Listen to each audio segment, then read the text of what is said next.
Well, good evening, everyone. I'm so happy to be alive today. And I am so happy that you all are here joining me, whether you're listening to me in your car, whether you're driving, whether you are sitting and you're scrolling. If you're scrolling, stop.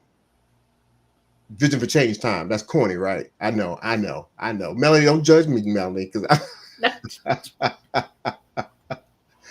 anyway, I'm John Stevenson. For all y'all who are on these pages here, you know who I am. If you're streaming from all of my friends' pages, I am John Stevenson, and this is Vision for Change. And I've titled this podcast Conversation at the Wall because I got a wall behind me. I've called it, Vision for Change Radio. It's on the radio. It is Vision for Change. You can call it what you want, but I am here and I'm your host tonight. And I've been advertising this.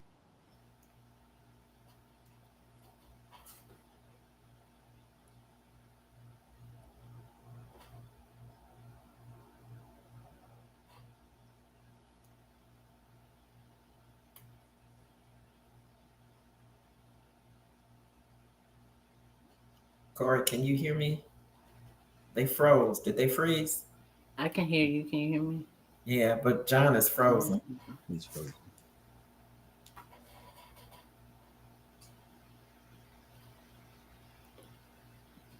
Can we send him a message? I will. Okay.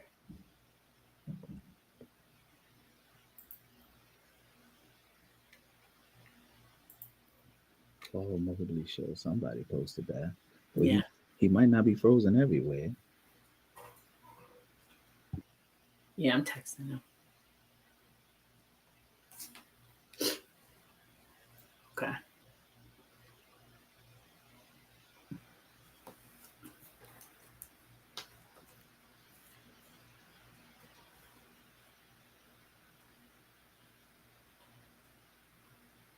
Well, are we still live? I guess we are. Yeah. So, Melanie, tell me a little bit about what you do.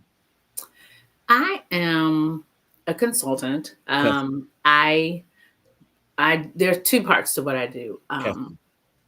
I consult with businesses. My clients have been small pharmaceutical companies who are launching and relaunching their patient support programs. Nice. So when they're and you may have heard of, like, when you hear a commercial about this company may be able to you may be able to obtain your medication for free. The programs that the companies have, that's what I do. I assist them when they are launching or relaunching their program with a different hub provider. Nice. That's what I do on a more corporate level. And then on a more personal one-on-one level, I consult with or advise individuals, families on how to organize and gather and document their medical and financial information. Because what I was finding, based on my own story, is that people were running into situations where loved ones were getting sick or were passing away, and they had to take over their affairs and had no clue as to what to do, how to do it, where their important or vital information was. And throughout the course, I realized that people just were not having those discussions before we get to that point. And for various reasons. So I really made it a personal mission to I started with my family, to begin to educate folks on the importance of preparing and planning for the future. And it does not mean planning necessarily for death. It means for the future, because you can be chronically ill or injured and still need that same level of support or engagement from family members. And coming from our community, we know, historically, we're not as prepared. I also got frustrated with the level of crowdsourcing of funerals because people didn't have insurance. They didn't make preparations. They didn't know what they were doing. And just was like, we've got to do better. We have to do things to help ourselves and help each other. So that's my passion project. I love that's that. my personal mission. I love that. And it's across, it is in our community, but it is across community lines that we just do not want to have the conversation around. And I love how you phrased it, the future. We see it as something as ending, but we do not want to discuss the inevitable future. So I love that. That's beautiful. Miss Young, how are you? I am well. Miss Young, tell me a little bit about yourself. Yeah, tell me what do you do, Miss Well, Young? I am a end of life doula. Wow. Based on my experiences with family and friends as people have come to end of life, especially family members. Actually, I think most of my life I've been spent as an advocate. I really believe and always have believed that when, even if you go on to the doctor for curative care, you need an advocate that is with you, especially as you get into palliative and hospice care. So Yeah. after becoming an advocate for family and friends as they were coming to end of life, I decided to become a certified end of life doula so that I could understand and have the tools that are necessary to understand just what happens if somebody is coming to end of life. So as my mother came to end of her life and she passed at 93, I felt like I was better prepared to understand what all the different phases was that she was going through. Hmm. And I walked the journey with a friend for 2 years as he came to end of life. And I think he perfectly prepared for his end of life and had everything in order. So becoming an end of life doula, after seeing that our people really don't prepare or have things in order, I decided to start a non-for-profit organization rooted in dignity. And as an offshoot to that, I conduct seminars on end of life planning, preparation, care for marginalized, underserved, overlooked, and BIPOC communities. So I've been doing a lot of seminars recently. I told you I did one in Philadelphia at the Salt and Light Church, which Yeah. another one sometime in June or July. I have never heard of an end of life doula. I want to say that, but I respect the space of doulas. I know several, and that is a niche that is needed every everywhere. So thank you so much for your work and your commitment, because we continue to fall apart. I'm a pastor. But I also am a pastor. I've been a pastor for Jesus Forever. forever. I've been pastoring a long time. Over the last 5 years, we have opened up a group therapeutic practice because there are moments, you all know, around grief, death, and dying, around marriage, around all of the intersection of our relational lives that over the pulpit will never get solved, challenged, or even discipled. And so, coming out of the pandemic, we wanted to offer something as a congregation that would introduce us to the community, but also give us some transformational opportunity, some long term transformational opportunity. And this was the best space that I found my gifts and some other gifts around me. And so, we took some licensed therapy, licensed clinical social workers, and some licensed professional counselors and a pastoral care professional. And we created a group practice that is serving individuals, families, couples, and children in the Delaware County area. And of course, we marry and bury in my profession. And so the burial process, it needs a lot of maintenance. And so sometimes we get the privilege of coming in on the front end and guiding our congregants. But Mama, I said, Mama Lord, I told you it was going to come out. I told you it was going to come out, Miss Young. I apologize. It came out. But the truth is, Ms. Young, we come in on the back end and have to clean up what was not put in order. So both to you, Melanie, and to you, Miss Young, thank you so much for your work. Pastor John, I ain't realized it, but I just took the show over the night. And I'm glad, man. I'm so glad you did. My internet dropped. Okay, I'm cool. the host. We That's saw kinda that you wild. were frozen. But see, we here, bro. I'm glad. See, he took over the hosting. You know what I mean? So he gets a cut. We'll get paid tonight. So. Okay. Some of the things, Korey, that I have been doing besides just doing the seminars, I've been working with Congressman Danny Davis, who is the 7th Congressional District. He has been conducting and sponsoring town hall meetings where we've brought people in from different industries just to start talking about insurance. As you mentioned, Melanie, at the last minute, we're on a GoFundMe, or we're trying to figure out how to bury our loved ones. So we're talking to people from all industries. We've had the funeral industry come in and just talk about how you can, pre-plan for your own funeral. So we're doing that. And I've been talking to a number of hospitals here about starting to run some seminars in the hospitals. I'm also associated with Habilitative Systems, which is a human service organization in Chicago that's been in existence 43 years, and they see 8,000 clients a year. So I also have on my team a therapist, a woman that's been doing therapy for 34 years, social worker, licensed clinical social worker, CPA that can talk about assets and intangible or tangible generational wealth. How do you preserve your generational wealth?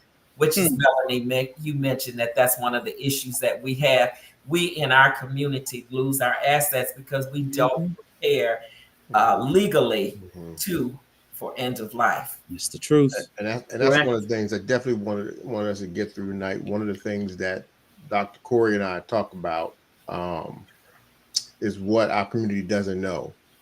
And Darthula, see, I want to call Mrs. Young too, I felt weird saying it, You and I talked about this, and in that faith-based community, one of the things that we see is folks, when we talk about end of life, people don't want to talk about it. They don't want to talk about passing away. I remember years ago, I used to say, I'm going to live until Jesus come back. So I'm going to see the coming of the Lord. So, I don't want to get anything. And I grew up in the era where folks didn't talk about life insurance. And so, Melanie, you're here, you're an agent. So we'll get into some of that a little bit. But Dr. Korey, I want to come out and just speak to our faith-based community a little bit, some things that you've seen and things that we talked about that we hear in church that, and we said this prior to this conversation, when people hear hospice, especially at church, they think that's it. I'm confessing, I'm dying. I'm making a faith confession. I don't want to do that. I'm going to live and not die. So we talk about that. We've been hearing that and seeing that. And we mixed up in this scripturally, right? Yeah, I think Melanie put it best. It's not the end of life. It's the future. It's an inevitable future. And if we continue to not look at it through the eyes of the stewardship of our life, we are going to be left in a heavenly coma, which most folks reside in.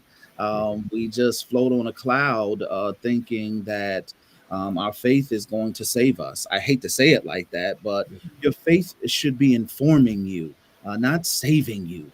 Your faith should be giving you energy to plan for the future, not live in denial of what's inevitable. And I think that's the challenge of some faith communities, not all faith communities, some faith communities. Some people just don't talk about it. And some people don't talk about it because here's the truth that many clergy don't want to admit: we are ignorant about the topic.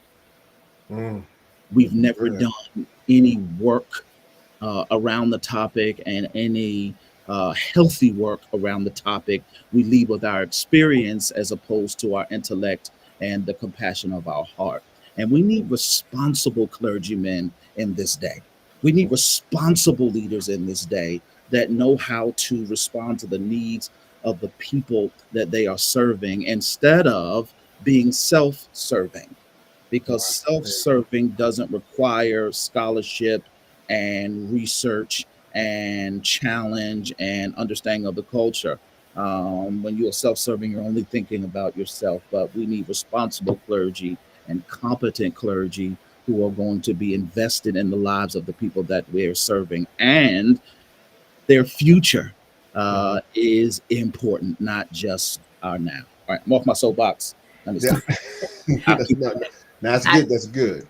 I Go ahead, Melanie. Go I ahead. can certainly relate to what you're saying, because in my own personal walk as a caregiver with my father, I can remember, it was a complex journey because myself, like many other people, like, you have family dynamics that play in existence there.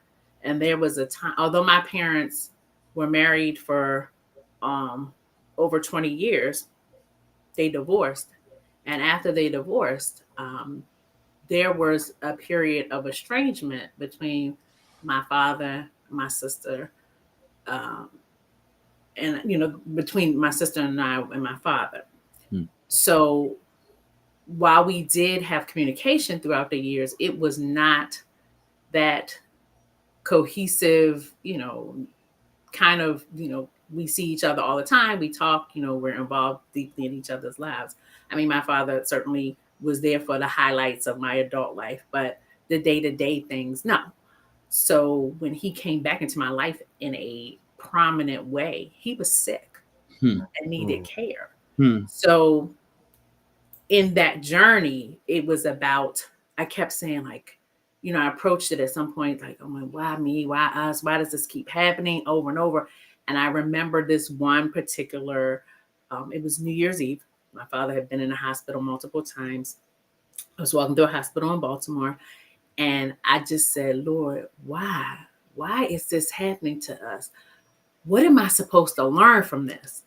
And the minute I changed my perspective from what am I supposed to learn, from why me to what am I supposed to learn, it's like a light bulb went off in my head, because suddenly it wasn't about me. It was bigger than me. It was like, you're going through this for a reason. You need to figure out why.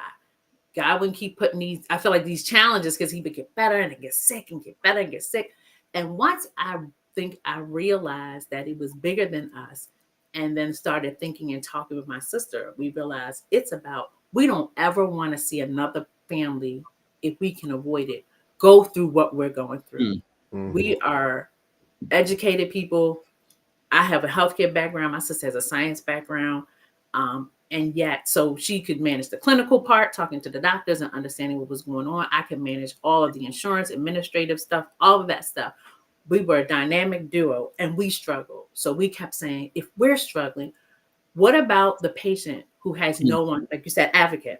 Yeah.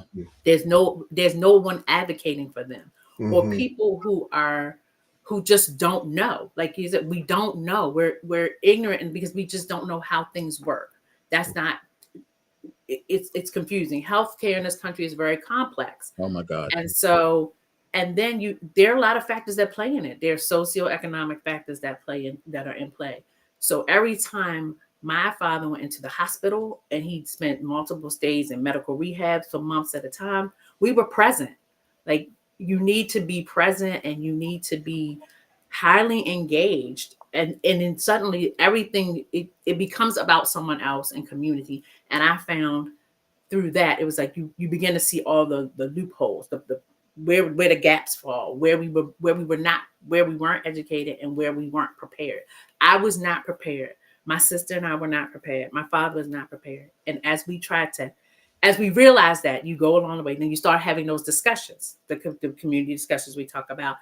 And my dad was always like, all right, that's for later. It'll be for tomorrow. My father was a very, he was a Christian, a believer, strong faith. Like, so he always believed it would get better. He would get better. I don't think he thought his life would end when it did, the way it did. And so he never really, we didn't talk about that. And he was also, he was very critically and chronically ill. So that's a lot. Like when you're at that point, when you're that sick, your focus is just trying to stay alive. You're not thinking about how the bills are getting paid, what's going to happen after, because that's not your focus. Like, you're just trying to fight for the next day. So your family comes in, and then there's that stress and that strain on the family. And I will say, because you touched upon grief, and how grief counseling, after my father died, I was angry. I was so angry because I had made this promise to him that I was going to make it right. Like we were going to bring him through. He was going to be okay. You're never going to be alone. We're going to have your back through this. And he wasn't. But my father died during quarantine, during COVID in 2020. So we weren't by his side physically because we couldn't go into the hospital. And I think about that all the time. I have a lot of guilt about that. Although, we were with him up until the end. The very last words I said to him before he died was, "I love you," because that was the last conversation we had on the phone before he was intubated. But all of those things, I didn't even realize the watershed of things that was going to come on the other side after he passed. Battling that, along with my grief, along with all that second guessing of myself, because we ultimately had to make the call to take my father to life support. So then those other decisions come into play. Am I making the right decision? Would my dad want this? Like there were a lot. In the end, I knew I made the right decision. And this is where it was really surprising because my sister and I are very close. We were very lockstep in tune. But at the end, she's younger. I'm 4 years older. But in the end, she was like, make the decision and I'm fine with whatever you do. And that was heavy for me because we'd always made decisions together. And a lot of times I deferred to her because her personality is much stronger than mine. But in the end, it was like, you're making this call. And it was like the weight of the world on my shoulders. But afterwards, through my own grief counseling, I realized, I know I made the right decision. I know we made the right decision. It was what my father would have wanted. But it would have Melanie, been. I thought about something when you were just talking here. Mm-hmm. One of the things I've noticed with the way you're flowing, and Darthula, you may say the same thing here. When I was on the radio, I used to say this: sometimes your misery becomes your ministry. The thing that you walk through becomes the thing that you serve others in. And if I'm correct in what I'm saying, I know Melanie, I know for you and Darthula, I'm sure for you, you've walked through this, so this is why you have the experience. And Pastor Dr. Korey, you didn't walk through a lot, so I think one of the things that happened for me, not just walking through it, but seeing so many African American women, we birth babies and we bury our dead. We're there when we're born, and we're there when our people die. That's so true. And I saw so many women would come to me and they would just say, "I don't know what to do. What should I do?" Because you really don't know. My mother stopped eating. I can't make her eat. My mother won't wake up. So those are the questions. And that's one reason why I decided to become a doula, so I would know. And the doula movement took off, Korey, during the pandemic because there were so many people that died in the hospital alone, and the medical profession could not keep up with what was going on. So doula movement, and in the Caucasian or the white community, there are more doulas than you can even imagine. There is an very few Black or African American doulas. Wow! But there was I was at a retreat over the weekend at the United Church of God, United Trinity United Church of Christ here in Chicago with Pastor Moss. His wife had a retreat for the sisters in the church. There were 350 Black women there. And that was one of the things that we talked about to ourselves and what happens to African American women as we go through. But what I've also found, Melanie, it is the family. At some point, the person that you're working with that is coming to end of life, it becomes a lot easier. But the family goes through so much because the family generally is not prepared, because there's no discussion with the parent, the sibling, the loved one about what's going on with me. And the family has hope that this is they're looking for a miracle, especially in the faith-based community. Yep. They're praying for a miracle. And I tell people the miracle is that you are there at the end of life with your loved one. That opportunity to be with them and to walk with them on that journey. That's the miracle. Can I ask you this, Darthula? For those who don't know, and I never assume people know what anything is. You'll be surprised some of the people I find out, especially the younger generation. I just found out what a doula was within the last few months because I never heard that terminology. Mm. What is hospice? When we're talking about hospice, what's the purpose of hospice? Because when I did first hear about hospice and I was serving in my church, it was given so much of a negative connotation that, yeah, it was synonymous with death. Right. And as we were talking, you and Melanie and I were talking prior to us going live, people don't have a clue to what that is. Mm-hmm. So give us those who are listening who don't know what is hospice and what is their purpose, and then the responsibility, because you and I had talked in the past about there's a percentage of responsibility that people have with hospice. Right. Hospice is really comfort care. And I think Melanie will agree. Once you come to, and the terms that the medical profession will use is that you have less than 6 months to live, you have a terminal illness. The doctors at some point will say there's nothing else that we can do. You know, there's nothing else that we can do for you. But when you go into hospice care, your family really can decide and determine. First of all, I tell people to interview the hospice like they'll interview you. Make sure that they meet your requirements and your family needs. And understand that there is hospice at home, hospice in the hospital. You can have hospice anywhere. Mm-hmm. But I want people to understand, when you have hospice at home, 80% of the responsibility for the care of the loved one is the family.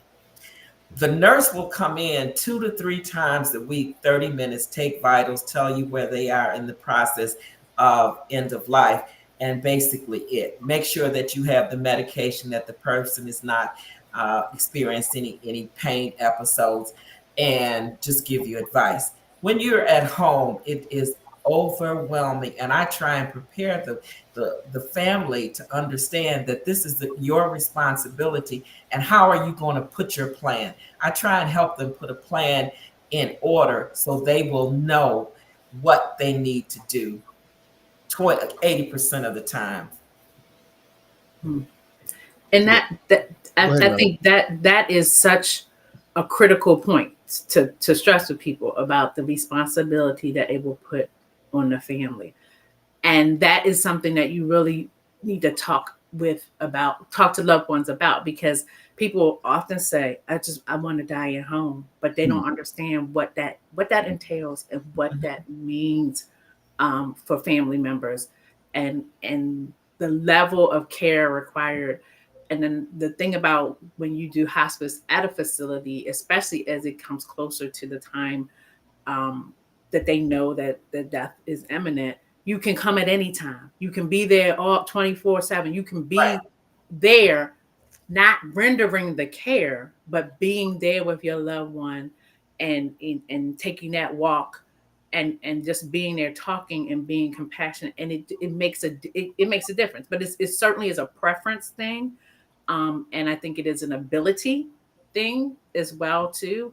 But it's something I think people should talk about and don't. And yeah, I agree. And hospice also understand that your Medicare, Medicaid, or your insurance will pay for it. If you're doing hospice at home, they will bring you all of the equipment that you need, the bed, oxygen, whatever is needed. And I see that Penny has a question. Yes, you can come in and out of hospice as you decide. The family has to take or be very much involved in those decisions. Once you go into palliative care, which is a step above hospice care, then you have a team in place. It can be an oncologist, your therapist, physical therapist, your physician, your pastor, your clergy, a doula. These people can be responsible for the type of care that you want. Once it's the decision that you want to go into hospice care, if you decide at some point, I want to go out of hospice care, you can. But understand, hospice care means that you are terminally ill, that they no longer are looking at curative care. Have you seen Darthula, people who have gone into hospice and boy, I don't want to put it in culture, but I've seen folks go off in there. My mama, they ain't feed my mama. What's y'all mistreating her? What's going on? Y'all not giving her the medicine. They're not taking care of my mama. Right. Well, one of the things that as you're going through the process, at some point, your body starts shutting down and your body no longer requires food or liquid. It becomes more of a hindrance than it does helping, because your organs aren't functioning anymore. So you don't process the food or the liquid, and it just becomes painful. And I felt like that when my mother-in-law got to her point where she was no longer eating and drinking, and the doctor said it would be more of a hindrance than it would be beneficial to her. I see somebody said Karen Crawford, hospital caseworkers can be more helpful. When I'm talking in a seminar, talking to people, I tell them that the caseworker becomes your best friend and the nurse practitioner. Mm-hmm. Because at some point, as you get ready to go into hospice, when my mother was going into hospice, the nurse practitioner called to have that discussion with me. And those are the people that you start communicating with, because once the doctor has determined that they can no longer cure you, because that's their objective, then they step back, and then the nurse practitioner or the caseworker takes over. You know, Darthula, I have to appreciate. I'm sorry. No. Go ahead, sir. Go ahead. Darthula, I want to appreciate the language that you are giving us tonight around how we see end of life, right? Not that we are looking for miracle, but we are becoming miracle. And I think that's what Jesus taught us more than anything else about death and dying, is being present with the individual. Right. We get to, I know Easter just passed, but we really are celebrating being with Christ during his death and dying moments. And instead of running from that, we don't have language in the church natural. We don't teach and have language around the gift that it gives us, the time, the opportunity. That really is the miracle. And so from a clergy perspective, I think we have to do better work in explaining, especially in the faith community, at giving the people language. That's faith language that I can understand and wrap my mind around the gift that God gives me. There was nothing more precious in my life than spending the moments with my grandmother before she passed. Or being in the room with my friend and my brother just a few months ago, being able to sit with him before he passed. Nobody will be able to give me those moments again. And those were such gifts, but we are missing another part of the gift of God to us because we don't have language around it. So Darthula, thank you. I called her Darthula. Miss Young, thank you for the work that you do. I also want to add to this the back end of how clergy, not the back end, but the front end. And Melanie, I think you mentioned it earlier, the financial responsibility. Yes, that we can lean on Medicare and Medicaid, and yes, we can lean on our insurance company. But if we are really going to be good stewards, you need to plan for the kind of care that you really need. And that's exactly where I was going next with that, sir, is because there's the stress of when folks aren't prepared and looking for documents, because your loved one may be in a place where, okay, we are still walking by faith and praying, and we know, we've seen this, people have come out of it, but while they're in that state, Melanie, we still got to pay bills. They still got exactly. they still got to have stuff. So Melanie, talk about that. What Jesus, because now you never know when something's going to happen. And we all think that, well, nothing's going to happen. I'll be fine. But then now something's happened, and Comcast got to get paid, car payment, mortgage. Growing up, I can remember, I know in my own household, I watched my mother manage all the finances. Both my parents worked, but my mother was she sat down at the table, literally wrote the checks, paid the bills and everything. And I watched her do things, but she never talked about what she was doing. I could see her doing it, And you learn very early on, like, finances are private. People don't talk about their finances because they don't want you in their business. Yeah. And because we we often associate, and I say that because my former younger self was that way, associate our self-worth sometimes with our net worth. And so you don't necessarily want people to know where you are financially for various reasons. Well, We're gonna find out. but when you don't know that, then it becomes a bigger issue down the road. Like, you need to understand, like, you need to have some really hard, honest conversations. Like, my parents are both fiercely independent, but as my father became sicker, and he said, well, I want to live at home. I want to be by myself. And so then the conversation began, well, who's going to be here with you? Because these folks are telling us, you can't leave this rehab that you absolutely hate and go home alone. But I have a mortgage, and so does my sister. So no one's quitting their job. So we need to find a solution. You need to have someone in the home with you. So we had a CNA come in, but then that brings up other issue too, because I don't want somebody in my home. Because again, I don't want you in my business. I don't. We've got to get past that cloak of secrecy, and because at the end of the day, when you're gone, we're gonna be in your business anyway. We're gonna know what you had and didn't have, and we're gonna be fussing because you didn't handle your business. And so it's not. And there's some trust factors there going on too. So I say to folks, you need to have your people, have your team, have the people that you trust. And people are like, well, somebody could take over well, you don't pick that person. You pick someone you trust. If you don't trust someone, you don't give them access to your financial information or your medical information. And it can be two different people, because you may have someone who is really great, like my sister and I, the great clinicians. She could do all the clinical. She didn't want to do the financial and the clinical because that was burdensome. So I took on the financial. It took me 2 years for my father to give me access to his bank account, to put me on the bank account, because he kept saying, you have my debit card. I said, well, what does that mean? I said, I can go to the ATM and take out some money. Your rent is more than what the daily maximum is. You can only get $500 from the machine. Your rent is $1,500. Yeah. You propose I go there 3 days in a row to get the rent? Like, there. And what it took was for my father being in the rehab, wanted to stay a couple weeks. One of those times where it was almost the end, and he got better, but he came home to an eviction notice. Well, then that blew his mind, because he's an old school man, and he's like, his credit, his reputation. Then he was ready to talk about putting me on a bank account. Make a very long story short, my father never got a will. We can talk about that later.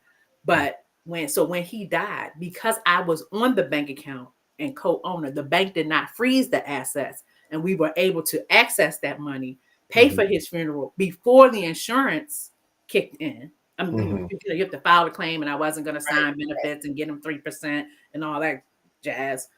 But that was the saving grace. That allows us to still have access to his money and to be able to take care of things we needed to take care of right before and in the interim. But like, that was a battle, a 2-year battle, because every time I had a what I thought was a logical explanation, it was the trust. You're not going to take my money. You're not going to take my independence, because that was the other thing. You're taking care of my things and paying my bills.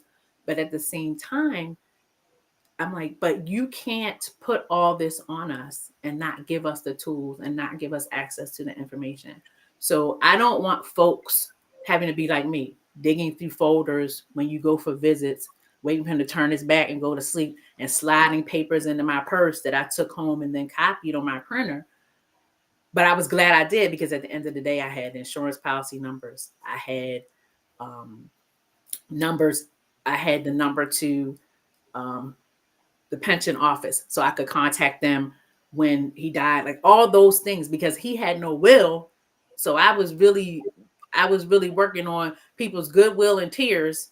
And because we were in the midst of the quarantine and you couldn't physically go anywhere, people were a little more lax with privacy. But in the end, it finally caught up with me, and they were like, you can't do anything else without the legal documents. So Miss Young, can I ask you a question? Sure.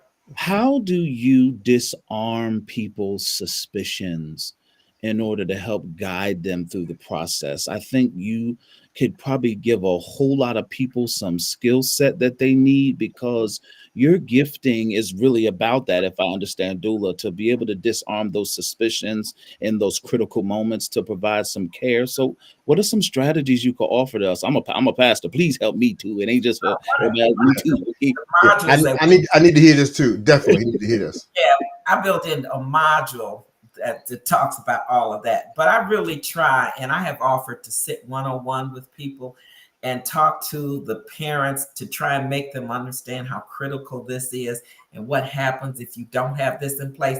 Because even doing the healthcare power of attorney, I advise people, like Melanie said, you have to have someone you trust. It does not have to be a family member, but someone that you trust that will stand up for you at the point where you become incapacitated and you can no longer stand up for yourself. I tell people your healthcare power of attorney will trump everything else that's going on. If your family members are saying hook him up, make him live forever, the person who has the power of attorney can say no. I have a legal document giving me the authority. I also do that with, the bank account. I talk to so many people, their mother will say, I don't want them on my bank account. I don't trust them. Well, I talk about then setting the bank account up so they become the beneficiary, or there are different ways that you can set it up. I run into a lot of people who have property, and there's only one person on the property. And there's an easy way to get around that. It's called the transfer of deed instrument, where you can fill out this legal document, witness it, notarize it, you file it in the recorder of deeds office, and when the person dies, you take the death certificate down to the clerk and you get on the deed. It's called the transfer of deed instrument. Very simple to fill out, and that protects the property. I also then spend a lot of time talking about when you go through probate, what probate means. Once you go through probate can take 2 years. And I have the person who was on my team as a CPA, Karen Crawford, who specializes and spends a lot of time talking about, for each state, there is a different process. But you think about 2 years, all your assets are tied up. You have to pay an attorney. The judge is the person that decides how your assets are going to be distributed. And not only that, your creditors get the opportunity to stand in line before your beneficiaries. We also have an attorney that comes in and talks about trust. A lot of us are not familiar with trust. What a trust does is protects your property from creditors. Once you put your property in trust, you no longer own the property. The trust owns the property. So when a person dies, and if their property and all their assets, you can put your life insurance policy in the trust, your cars, everything you own. And when that person dies, then based on how they stipulated they wanted them to be distributed, they will not be distributed. You won't get a creditor standing up there and saying, I want my piece of that pie. So explaining that, a lot of people then say, okay, I think you're right. And I have very few people who will not go along with, let's protect your money in the bank, let's protect your property, and let's protect any assets that you have from creditors. Miss Young, that's why your work is so unique. I'm sorry, I jumped in front of you again. No, good man. This is open conversation that we're having with this, and if people are watching this, and my hope and my goal, if you're just joining us, we're having a conversation about the conversation of death will not harm you, and I advertise it won't kill you, you won't die, you can still talk about it and live. So if you're just joining us, please make your comments. Please, we're sharing your comments, we're sharing your questions, so that we have these experts here that can answer these questions. Go ahead, Dr. Korey, you were saying. No, I was just going to affirm all the things that Miss Young had first just said, and a few of the things I was just not aware of. And I know most families are not aware of those options. But when you present better understanding and different options for people, Mhm. of course they're going to be disarmed. So I know again, you got scripture for it. Come on. no, the scripture is He gonna called, preach it Sunday, y'all. the scripture is called, Disarming. oh, no, the scripture is called Darthula Young. Darthula, that's the scripture right there. The Okay, book of Darthula Young, chapter 8, verse 6. that's right. That is the language right there. So, Look, yeah. Mel, you get ready to say something. Oh, But go ahead, trust Darthula. requires an attorney to set up a trust. Yeah. It does. All the other legal documents, you can get an attorney or you can set it up yourself. Just like Melanie was talking about the last will and testament. There's a lot. I use this app called Rocket Lawyer, and I can do all the rest.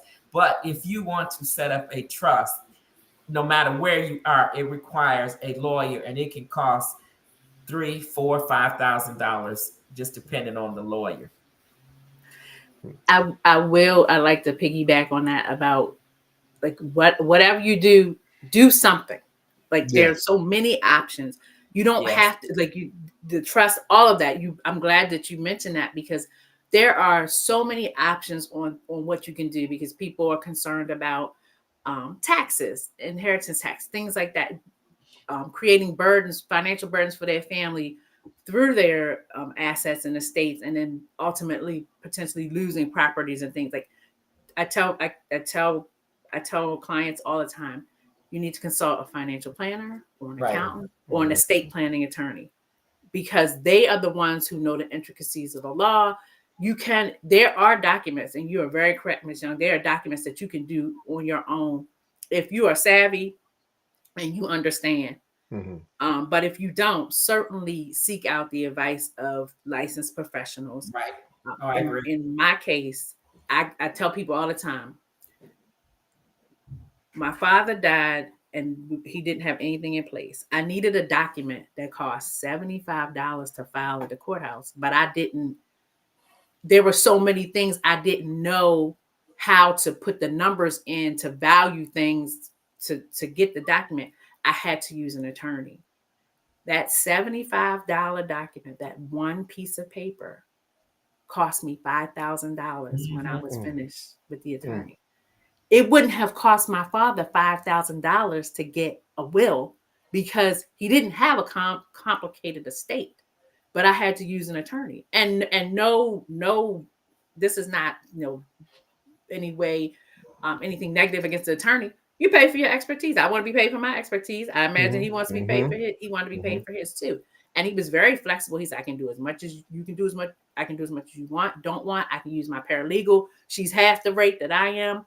But it costs money. And had we done a little preparation ahead of time, that would have been $5,000 that we did not have to spend. That I didn't have to spend. And the whole thing about talking and family planning, my father's mother died a month after my father did. We had to go back to the attorney and redo the estate of my father, because unbeknownst to us, my grandmother had created a life estate, because she created a life estate and left it to my father and his two siblings. We didn't find out about that until she died. And because she and my father died close together, then it opened up this whole Pandora's box, because my cousins were trying to sell the house, and that's when we found out all these other things. And so had we been having these discussions, my father never mentioned that my grandmother had done this, because he probably didn't know and wouldn't have found out. So that then impacted my ability to do some things on his behalf. It meant the estate had to be reprocessed. There had to be some more work on the attorney's part. And here's what I'm hearing. Just in one little swoop, couple of generations were affected by people not even talking about, by not talking, because we're secret, we're quiet, we don't want to talk about it. And one of the things we want to talk about end of life. And we don't want to talk about end of life, because we need to talk about, there's the physical, the emotional, the mental, the spirit. Right. Even what people want once they've left this earth. You know, once they've left, what do you really want? And that's a big piece of the conversation. Mm-hmm. Funerals today cost between $10,000 and $12,000. Folks, and I'm just saying that's the minimum cost. That's the low end. Let me tell you what I told my wife, and this is just recently. I said, listen, I'm a laughing person. I've gone through my life through several homegoing services, funerals, whatever you call it. Everybody's at a church. The thing I remember the most is the repast. I don't remember when nobody preached. I don't remember people reading them cards. I remember we ate that fried chicken was so good. Was that chicken good? Yeah, and who made the potato salad and the so fell. Man, we did them pictures. So I said to my family, don't put me. One, I know I'm probably gonna outlive them. I've been joking with my wife about that. So I told her, my story was like, yeah, when I passed, they're gonna say, and when his wife Karen left, he trundled on. She said, oh, so I'm going first. But here's what I did tell her. I don't want to be in no church with a homegoing service. I know some of the preachers and Pastor Korey, I may be wrong for saying it, but the goal is to get somebody saved. Most of the folks I know is saved. So here's my thing. Don't preach no salvation message. I like people laughing. So have a cookout. Everybody come. You can share a few things. Everybody eat. Give. I got enough messages preached. You can take it as a favor. Give them a USB with my word on it. Just have a good time. If it's in the winter, have a cabaret. Get a DJ. Have fun and laugh. Yeah. And I don't, so yeah, Ms. Young, we could say that. Take that money and give it to somebody. Do something good with it.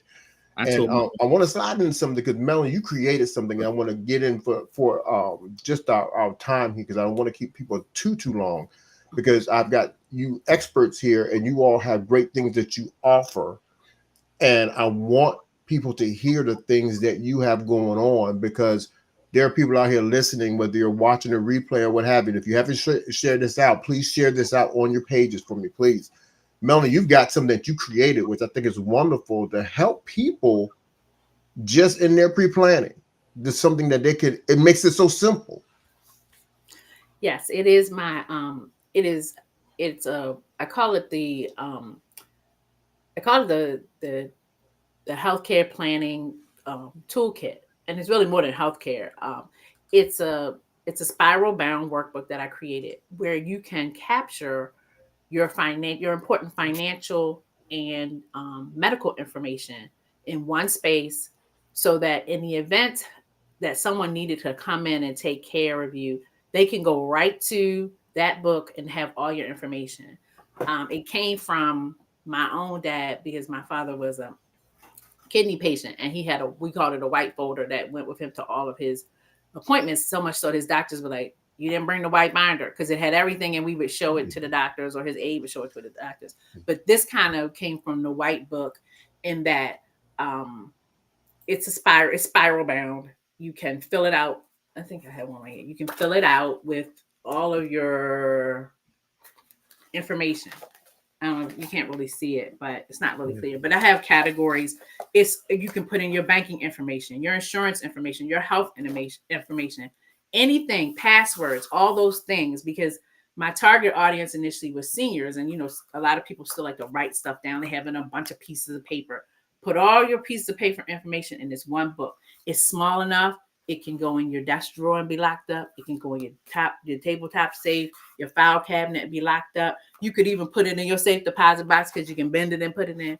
Or you can put it in your bag and take it with you, or someone else could take it and have all that information. You could literally keep all of the stuff that you're not a good historian about here. And then you're not running around like I was, digging through paper boxes and bags trying to find important documents that I needed at the time before my father passed and after he passed. So that's where the workbook came from. And then it allows you to just have something tangible and something portable. That was my thing. It needed to be portable. It needed to be easy to use. It needed to be tangible. And it comes with some instructions and reminders of important points and why we should collect the information that we're collecting. Okay, and I'll share a little bit of information towards the end where people can get in touch with you and get a hold of that. Darthula, now you have wonderful things. You're traveling around, you're doing these workshops, you training these churches, and you training everybody on. Let's talk about that, because you got some things that I think it's very important, especially for these faith-based communities, especially churches that don't know what to do, and they can set up ministries. Correct? Well, I think most of the churches have grief ministries that are set up. And when we go into a church, we generally work through the grief ministry.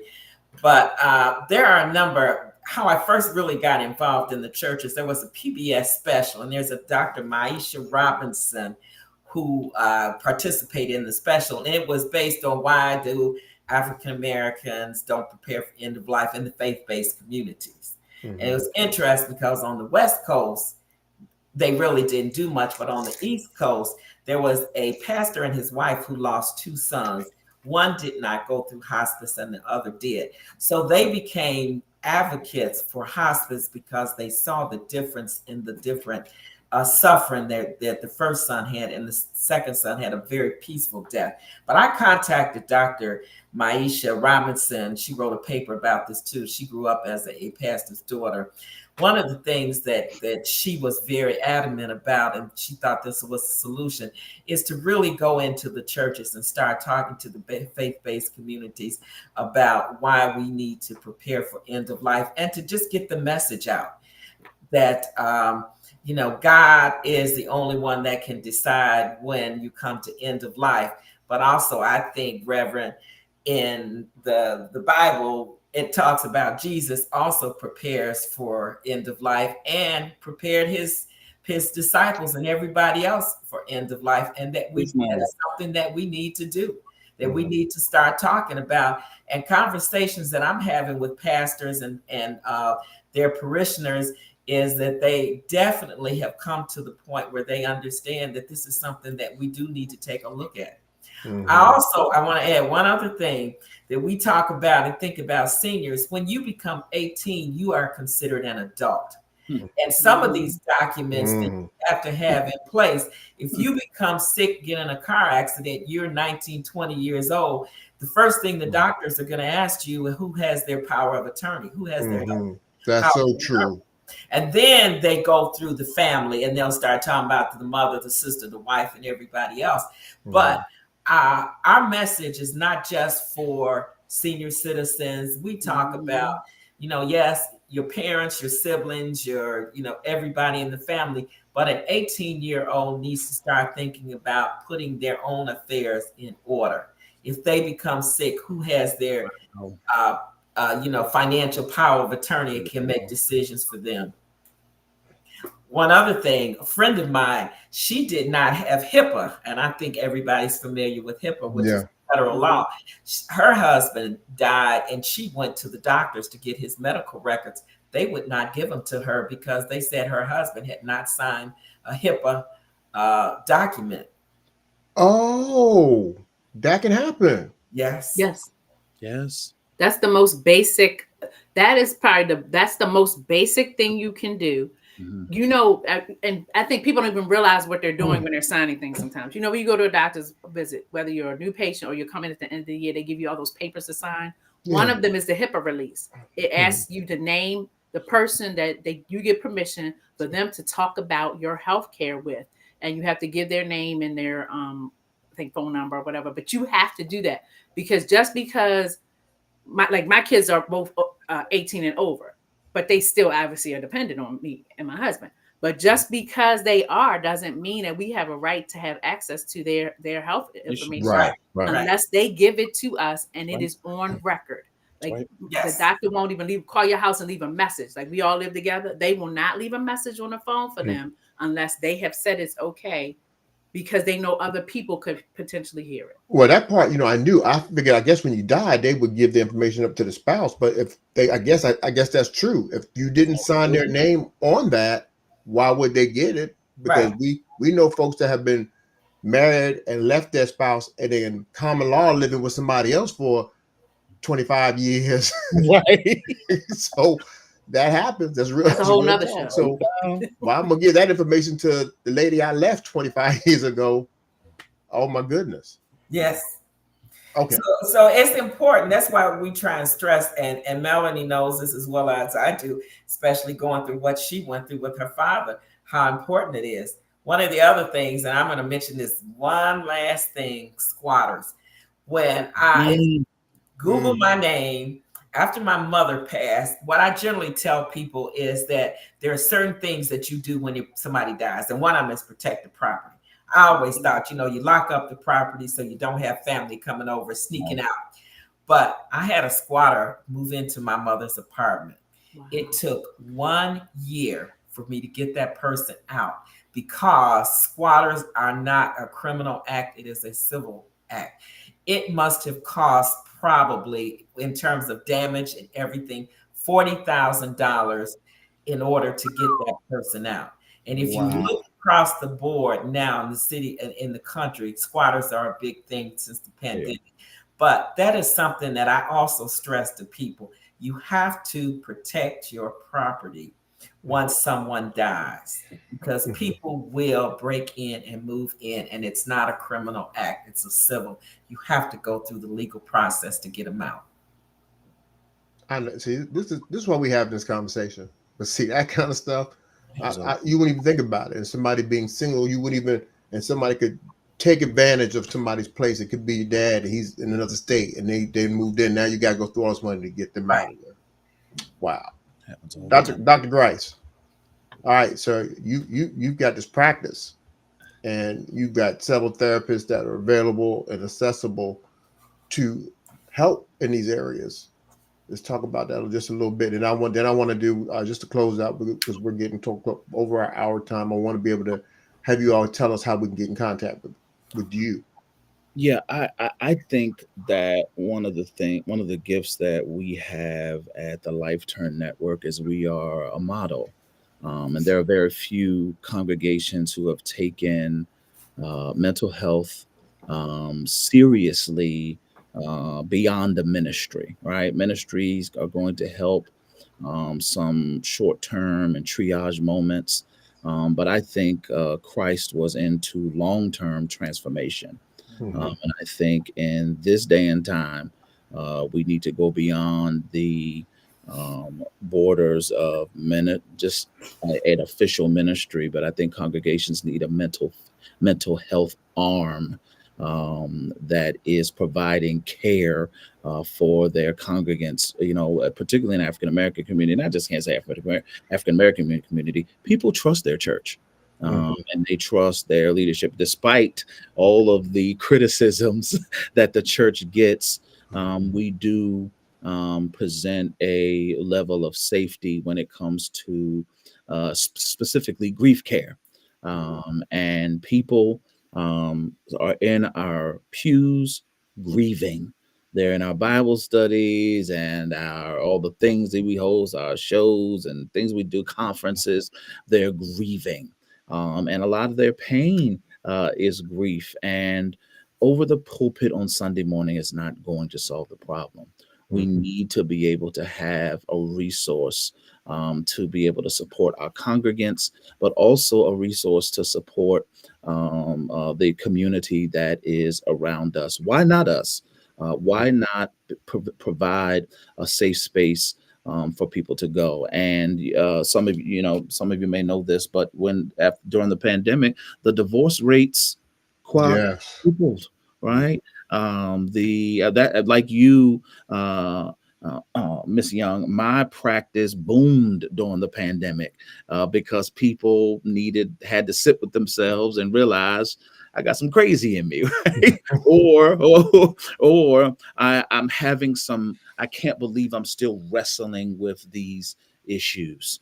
And grief is a major issue. Like all of us lost during the pandemic, lost something, someone, time. We all lost. And so I'm encouraging congregations to reach out to the Life Turn Network. We offer consulting around helping congregations build that arm, not just a few deacons and a few elders talking about their discipleship journey. And I'm not criticizing that. I'm just saying that's temporary triage. We do need some practical care that the congregation needs to offer, especially because we deal with those things. We marry, we bury, we christen. Those are the things that we do. And why not have clinical care with a faith-based arm that can help support?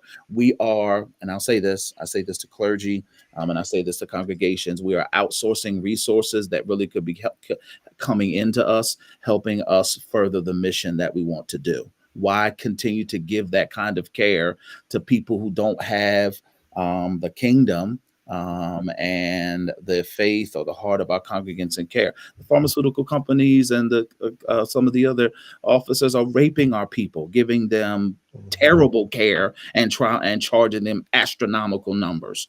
Why can't we do it right and help our congregants at the same time? That's just my mindset. And so the Life Turn Network, www.lifeturnnetwork.com. That is a lot of the things that we do. We are a therapeutic center. We have a congregation, and we have some books and workshops and all the stuff that we offer to individuals on a regular basis. Okay, so I've got it on the screen, and if you guys want to go ahead and scan it, I see a couple people are scanning Life Turn already. Yeah. Go ahead and scan it. That's the information there. You get with Dr. Korey Grice and his team of therapists. Mm-hmm. And if you are in the Pennsylvania or Delaware, Jersey area, we do accept 12 major insurances, and we do offer some pastoral care for out-of-pocket fees. I'm just throwing that plug. Plug it. That's why we're here. Melanie, how to get in touch with you and what you got going on? I got right here on the screen. Someone did ask about the book. You can scan that QR code. Go ahead, Melanie. Tell us how they can get in touch with you. You can reach me. You can get in touch with me through. I have a website, mbmhealthcarellc.com. And you can also email at info@mbmhealthcarellc.com. All right. And you can also get that. They can get that book there too, Melanie, or they got to contact you and you'll. If you email through if you send the email, you can email through the website or directly, and then you can obtain the book that way. Mm-hmm. The workbook that way. Yeah. Dr. Young. Rooted in Dignity. Talk to us. There we go. Love that. Yes. Website, rootedindignity.com. And you can reach me, d.young@rootedindignity.com. I think, d.young@rootedindignity.com. Just, you can go on the webpage, send me something, and I'll get back to you. Be more than happy to talk to people. If you got any issues or concerns, need some help, just give me a holler. All right, you all, thank you so very much for being with me today. And I thank all of you all who are watching this and you've watched this. You stayed the whole hour. I am so grateful for you guys. Listen, this is Vision for Change. If you've been with me for a while, you know what I do. I put out some content and some things that will help you in your ministry. We do coaching. We do all kind of different things we've got to help. And I do these platforms because I think we want to get the information out. We've got excellence. We've got great people right in our communities that are doing some extraordinary things and changing life. And sometimes they don't get the media. We get the drama on the media. We get all the crazy stuff in the media. And I want to provide people that can give you some change. And so if you want more information about what we have and what we're doing and when we're going to do some other things, man, just hit that QR code. Get on our emailing list, and we'll make sure that you're well informed on some of the new things that are coming up and the things that we're trying to do. And I've got the church going on Sunday, the Church Without Walls. Yes, you'd be surprised how many people don't want to go into the 4 walls, and I'm running around the hospitals and marrying folks and doing all kinds of things.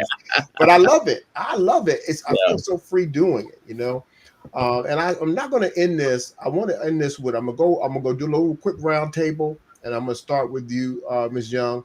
If you had to, this is my wheelhouse, is to make sure people are inspired with their dreams and to step out and do things by faith. If you had to give them some kind of advice based on what would you tell them right now?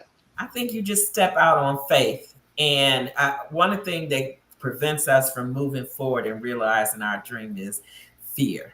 Fear that we're going to fail. It took me a long time to just accept the fact that this was my ministry. And one of my friends told me, she said, it's about time that you stepped out and done this because it's been your ministry for years. And embrace those small things, those small accomplishments. And what I have had, I've got a lot of faith that things are going to work out. And things have just fallen into place. When I talk to people, I said, I'm just amazed how so many things have fallen into place as we've started Rooted in Dignity. So that's what I would say. You just have to step out on faith. Melanie, what would you give me? What would you tell everybody? And I'm borrowing this from a friend because I really do believe this, that your pain can become your passion. Like, quite often the really bad things that happen to us down the road become something good and something greater and better. And so embrace when you're going through, sometimes when you're going through trials, instead of fighting it, embrace it, because you never know what's going to be on the other side that's even better. That's even better for you, and that's even better for other people. Because a business came out of my frustration and the pain and the journey of the walk I took with my father. And I think about that makes me feel good to know that what we all we went through and what he went through wasn't for nothing. Love it. Dr. Grice, you get to close it out. Talk to us. I mean, they were great. Like, I don't know. I think my biggest challenge for anybody is to kind of live out of the core of who they are. Our values are what help us show up in every space that we're in. And we have to trust that the core of who we are, what we believe, what we value will guide us in our relationships, guide us in our career path, guide us in how we manage our money. And that's what I've tried to do. I've tried to live based on the things that I value. And the more I'm leaning into the things that I value, it is charting a path for the things that are healthy for me and helping me make decisions about things that are just no longer are useful at this point in my life. And as I've continued to lean into my core and things that I value, my mental health is in a better space. And so the trials are going to come, the challenges are going to come. But if you lean more into your values, I think you'll be better prepared for all of the challenges that are inevitable in our lives. I love it. I love it. Thank you guys so very much for loving me and loving our folks that are watching. Listen, folks, you can watch the replays of this. We got it on the YouTube channel. I'm going to throw it up on the Vision for Change podcast, and make sure that you get in touch with these experts. Don't delay. That's one of the things was big today. People wait. Don't wait. Please get this information. Contact them. Make sure you're bring them in to speak. Bring them in to help your congregation in your circle, in your tribe. So I thank you all again. And listen, I'm telling everybody here, listen, all things are possible if you can just believe. So walk by faith and not by sight. We love you guys. Have a wonderful, wonderful week. Thank you, John. Thank you. Thank you.